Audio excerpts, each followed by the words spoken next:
Bom dia, alunos. Estamos aqui para falar nesse momento sobre as migrações, né? Migrações na América Latina. Primeiro vamos entender essa chamada denominação América Latina. Por que América Latina?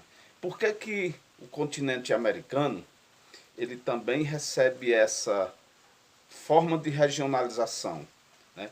Então, assim, a gente deve compreender que toda a América ela sofreu uma forma diferenciada de ocupação, de colonização.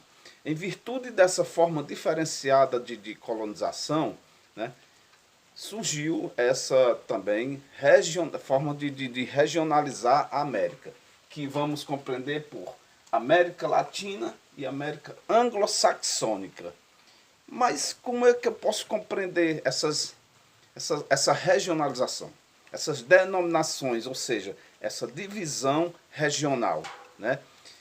Onde apresenta alguns países encaixado na América Latina, outro grupo de países na América Anglo-Saxônica. Primeiro vamos voltar a um período, né? Ou seja, aos séculos XV, XVI até XVIII. Né? Esses 3 séculos foram marcados por profundas ondas de migrações, ou seja, de emigração, chegada de pessoas, né, de outras regiões, de outras partes do mundo para o nosso território. Né. Foram migrações, foram emigrações espontâneas, foram emigrações forçadas, como o caso dos escravos. Desculpa.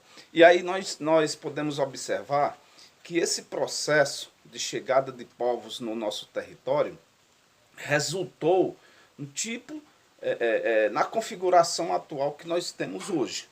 Né?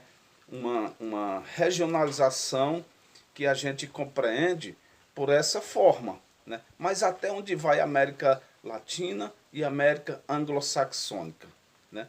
Como é que eu posso compreender melhor? Então vamos mais uma vez retornar às ondas de migrações lá desses primeiros séculos que eu acabei de citar. Foram momentos, né, decisivos para a ocupação do nosso território, esses 3 séculos. Né? Só que aí nós tivemos processos diferenciados. Né? Quando você observa o mapa mundi, onde você está observando, na verdade, o mapa da América Latina, da América do continente americano, você vai observar que lá no hemisfério norte, né, nós temos Canadá, Estados Unidos, México, e aí vem se aproximando da linha equatoriana a América Central, né, e a América insular também. E logo mais abaixo, nós vamos ter toda a América do Sul, composta por diversos países, entre eles o Brasil. Né? Essas regiões, esses países sofreram um processo de colonização diferenciado. Né?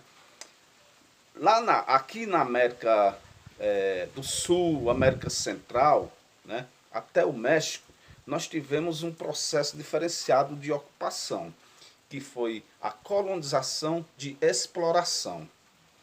Essa colonização que nós, desde os anos iniciais, que a gente costuma estudar, que a gente costuma observar como se deu esse processo de ocupação. O próprio nome já denomina, né? Colonização de exploração, ou seja, explorar o homem pelo homem. É onde prevaleceu o trabalho escravo, onde muitos e muitos imigrantes chegaram aqui de forma forçada, no caso os escravos, com o intuito de produzir, só que produzir de maneira forçada. Né? Então, esse tipo de colonização prevaleceu desde o México até toda a América do Sul, né? Brasil, Bolívia, Peru, Chile, ou seja, todos esses países envolvidos aqui na América do Sul. Então a gente vai compreender que a partir lá do México até o sul da América do Sul, Chile, Argentina, Brasil, toda essa região, nós sofremos esse tipo de ocupação, colonização de exploração, onde não havia um desenvolvimento socioeconômico dos lugares, das próprias pessoas, não existia, né? Ou seja, existia um enriquecimento muito concentrado na mão de poucas pessoas, né? Já na América anglo-saxônica, nós vamos observar que o processo de ocupação foi um pouco mais diferenciado, né? Os ingleses, eles adotaram um modelo diferente, que era o modelo de povoamento. Povoar para ocupar e para produzir, né? Então, eis a razão dessa forma até diferenciada de nós entendermos hoje, porque que aquela região hoje apresenta um nível, né, econômico, social um pouco mais avançado. Um pouco mais avançado, não, muito avançado, né, em relação a todos os países da América Latina, né? Então, esse processo, né, essa forma que nós observamos hoje, esse avanço econômico-social da América anglo-saxônica, já vem desde o processo de sua formação. Mas vamos a entender melhor por que essa denominação, né? A América Latina vem da origem latina, vem da origem da língua, das pessoas que colonizaram nossa região, né? Que foram espanhóis, portugueses, né? Holandeses. Essas pessoas foram os responsáveis por ocupar nossa região, onde se deu a colonização de exploração, né? A origem da língua deles era o latim, né?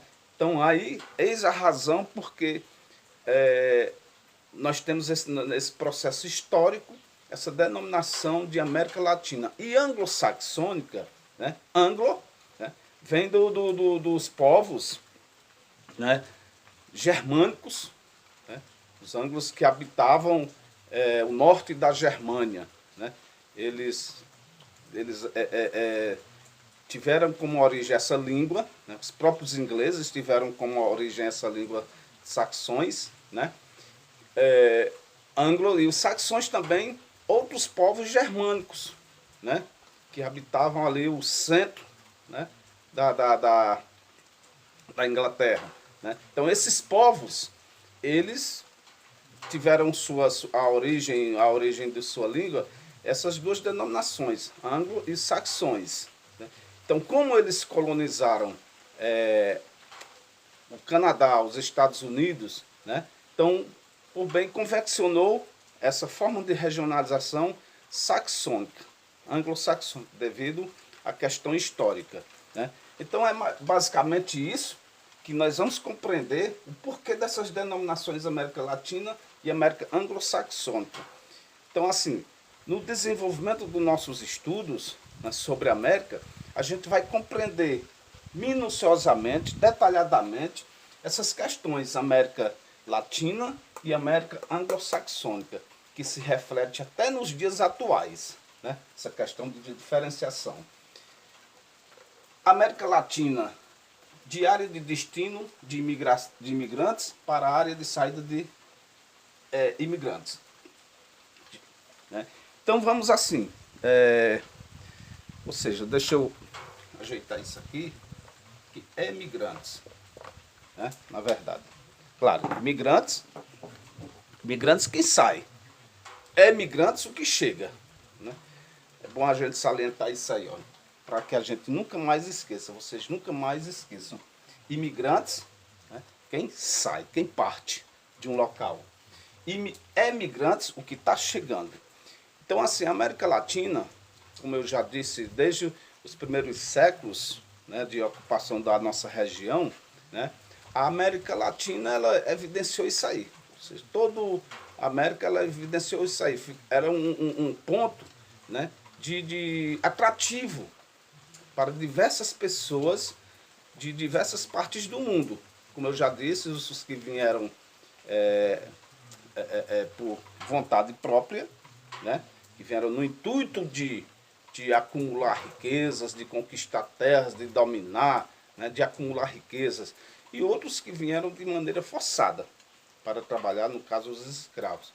Então, essa situação a gente vai observar, né, é uma região de atrativo, de chegada, né? A gente vai observar isso aí, né? Até o século XX. Né? Até o século XX, a gente vai notar que há uma tendência de chegada de milhares, milhões de imigrantes aqui no na nossa região. E essa questão, ela vai assim configurar como um elemento fundamental para a formação cultural do nosso povo. Né? A gente observa assim que entre o nosso povo há uma misticidade, né, de raças.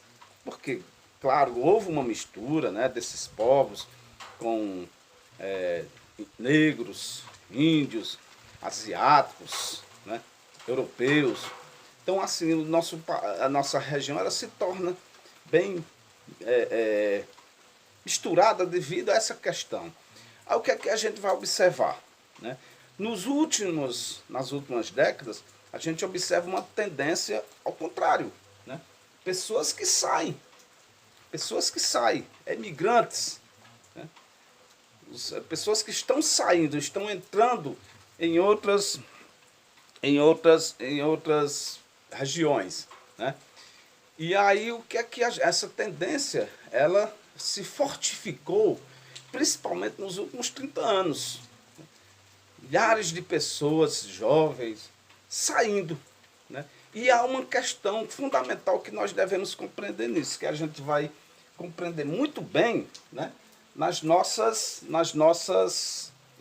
estudos. Né? Ou seja, então nós vamos fazer uma denominação disso. Isso quando eu falo essa questão de saída de pessoas hoje daqui da América, essa saída ela se dá para diversas partes do mundo, principalmente para a Europa. Né? A Europa é um celeiro de latino-americanos. Né? Mas também, pessoal, a gente tem que ver, né, os deslocamentos internos. Né? O que são esses deslocamentos internos? Os deslocamentos internos é um movimento migratório daquelas pessoas que saem, por exemplo, do Brasil e vai para a Colômbia, e vai para o Chile, né? E vice-versa. Pessoas que estão dentro da região da América Latina que estão se deslocando, né?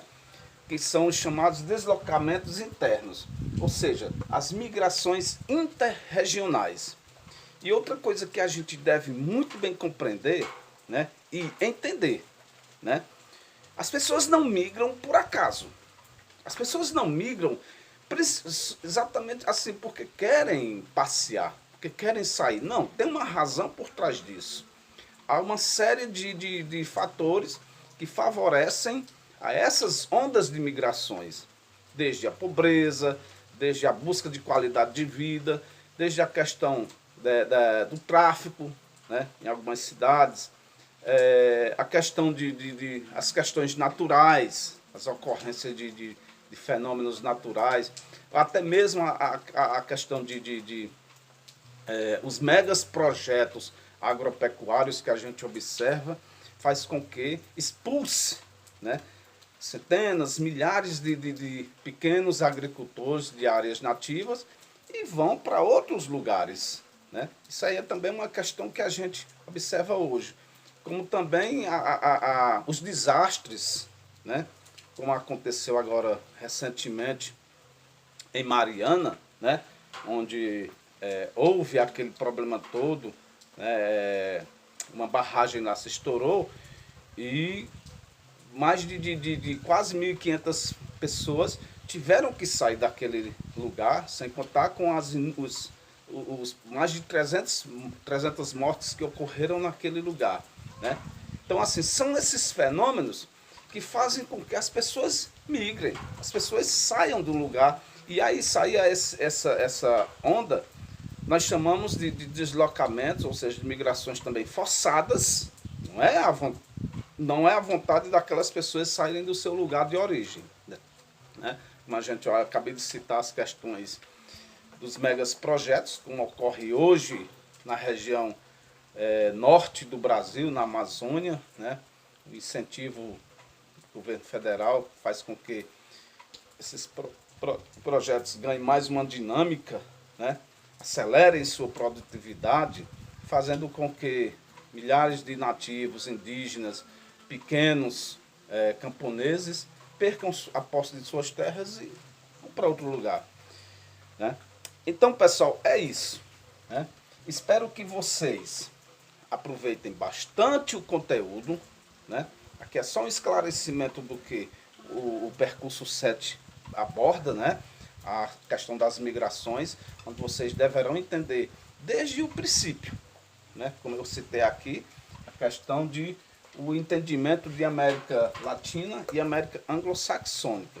Vocês deverão compreender bem isso aí para chegar no momento, né, de compreender hoje o porquê de tantos acontecimentos, o porquê de tantas ondas migratórias, né?